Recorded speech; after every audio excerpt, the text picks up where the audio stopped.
நாங்கெல்லாம் சக்தியின் அம்சம். அப்படியா? எங்களை எல்லாம் சாதாரணமா நினைக்க கூடாது. சாதாரணமா நினைக்க மாட்டேன்.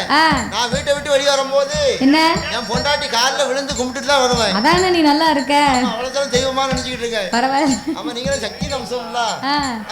அப்போ ஆண்டவனாகிய பகவான் ஆணென்றும் பெண்ணென்றும் அகில உலகத்தையே உண்டு பண்ணி நாமளுக்கெல்லாம் என்சான் உடம்பை கொடுத்தார், ஒரு சான் வயற்சை கொடுத்தார். என்சான் உடம்பு ஒரு சான் வயிறுனா என்னம்மா? என்சான் உடம்புன்னா அவங்கவங்க கையால அவங்கவங்க உடம்பு அளந்து பார்க்கணும்.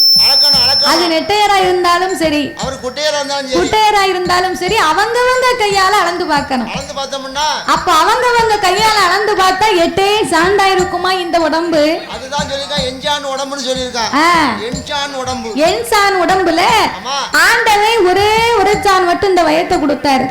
ஒரே ஒரு சான் வயிறு. ஒரு சான் வயத்தை கொடுத்ததுக்கு உலகத்துல என்ன பாடுபட வேண்டியிருக்கு? என்ன பாடுபடு